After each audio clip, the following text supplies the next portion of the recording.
आज हम जिस विषय पर बात करेंगे वह जूनागढ़ किले से जुड़ा हुआ है। आज हम जानेंगे बीकानेर के जूनागढ़ किले के बारे में और उससे जुड़े कुछ रहस्यों के बारे में। जूनागढ़ किले का निर्माण सन 1588 से 1593 के बीच किया गया था। यह एक भव्य किला है जो अपराजेय शक्ति के साथ स्वाभिमान के साथ खड़ा है। मूल रूप से इस किले का नाम चिंतामणि था, जिसे 20वीं शताब्दी में बदलकर जूनागढ़ और पुराना किला रख दिया गया। जब शासन करने वालों के परिवार किले की सीमाओं के बाहर लालगढ़ महल में स्थानांतरित हो गए थे। जूनागढ़ किला आज भी गर्व से यहां अपना इतिहास बयान करता है। वर्तमान बीकानेर शहर इसी किले के आसपास विकसित हुआ है। इस किले का निर्माण लाल बलुआ पत्थरों के साथ किया गया है। इस किले के चारों तरफ 1 किलोमीटर लंबी दीवार बनी हुई है। 5.28 हेक्टेयर्स के विशाल क्षेत्रफल में बने इस किले में महल, मंदिर और मंडप मौजूद हैं।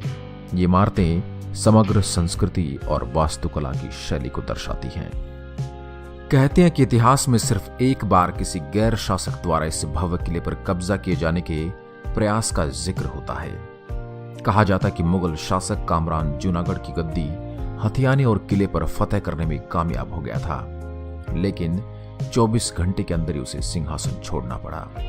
किले का निर्माण बीकानेर के शासक राजा राय सिंह के प्रधानमंत्री करणचंद की निगरानी में किया गया था। राजा राय सिंह ने 1571 से 1611 ईस्वी के बीच बीकानेर पर शासन किया था। किले की दीवारों और खाई का निर्माण कार्य 1589 में शुरू हुआ और 1594 में पूरा हुआ। राजा राय सिंह जी वास्तुकला और कला के विशेषज्ञ थे। ये किला वास्तुकला का एक उत्कृष्ट उदाहरण है और कला का केंद्र भी है, जो थार मरुस्थल के मध्य में बसा हुआ है।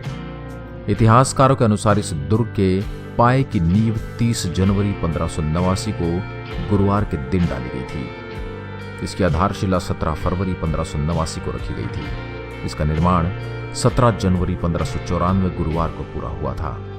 स्थापत्य, पुरातत्व एवं ऐतिहासिक दृष्टि से महत्वपूर्ण इस किले के निर्माण में तुर्क की शैली अपनाई गई, जिसमें दीवारें अंदर की तरफ झुकी हुई होती हैं। दुर्ग में निर्मित महल में दिल्ली, आगरा व लाहौर स्थित महलों की भी झलक मिलती है।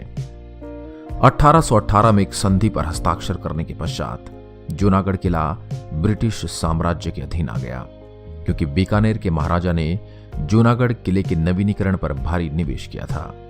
18वीं शताब्दी के दौरान संधि पर हस्ताक्षर करने से पूर्व बीकानेर और जोधपुर और बाकी ठाकुरों के मध्य आपसी युद्ध होने लगा था, जिसे ब्रिटिश सैनिकों ने खत्म करवाया था। जिस दौरान जोधपुर की सेना ने आक्रमण किया था, किले के 2 द्वार, एक पूर्व में और दूसरा पश्चिम में, और पूर्वी प्रवेश द्वार व किले की दक्षिणी दीवार क्षतिग्रस्त हो गई थी, जिस पर आज भी तोप के गोलों के निशान देखे जा सकते हैं।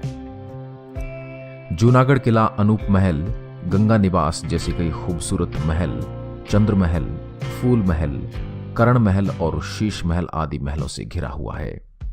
अनूप महल सोने की पत्ती चित्रों के लिए प्रसिद्ध है। चंद्र महल चूने के प्लास्टर पर किए गए उत्तम चित्रों से सजा हुआ है। करण महल का निर्माण मुगल बादशाह औरंगजेब के द्वारा बीकानेर के राजाओं के विजय को मनाने के लिए किया गया था। इन महलों का निर्माण लाल बलुआ पत्थर से हुआ है, जो कि दुलमिरा के नाम से भी जाना जाता है। यहां आपको संस्कृत और फारसी में लिखी हुई कई पांडुलिपियां भी मिल जाएंगी। जूनागढ़ किले के अंदर बना संग्रहालय बीकानेर और राजस्थान में सैलानियों के लिए सबसे बड़ा आकर्षण का केंद्र है। यह किला संग्रहालय में बहुत कुछ संजोए हुए है। इसमें दुर्लभ चित्र, गहने, हथियार, पहले विश्व युद्ध के बाईप्लेन आदि हैं। किले की 986 लंबी दीवारें, 37 गढ़ हैं और 2 प्रवेश द्वार हैं। किले को जो दरवाजे, जिसे दौलत पोल और सूरज पोल कहा जाता है, दौलत पोल में सती हुई राजपूत महिलाओं के हाथों की छाप है। किले के दूसरे दरवाजे चांद पोल वगैरह हैं। पर्यटकों के मुख्य प्रवेश द्वार करण किले के पोल पर हैं। यहाँ किले के अंदर एक मंदिर स्थित है। यह देवी देवताओं की पूजा के लिए बीकानेर के शाही परिवारों द्वारा इस्तेमाल किया गया था। दरबार हाल, गज मंदिर और सूरज पोल किले के अन्य प्रसिद्ध आकर्षण हैं। किले के भीतर स्थित संग्रहालय को जूनागढ़ किला संग्रहालय के नाम से जाना जाता है, जिसकी स्थापना 1961 में महाराजा डॉक्टर करणी सिंह जी ने महाराज राय सिंह जी ट्रस्ट के नियंत्रण में की थी। किले में पहुंचते ही भगवान गणेश के दर्शन होते हैं, जिन्हें गढ़ गणेश के नाम से जाना जाता है। इस किले के चारों तरफ प्राकृतिक रंगों से शानदार पेंटिंग्स देखी जा सकती हैं। अगर आप भी कभी जूनागढ़ किले पर पहुंचते हैं तो आपको अपनी सांस्कृतिक विरासत और इतिहास के द्वारा बनाई गई बहुत सारी चीजें देखने को मिलेंगी। तो दोस्तों,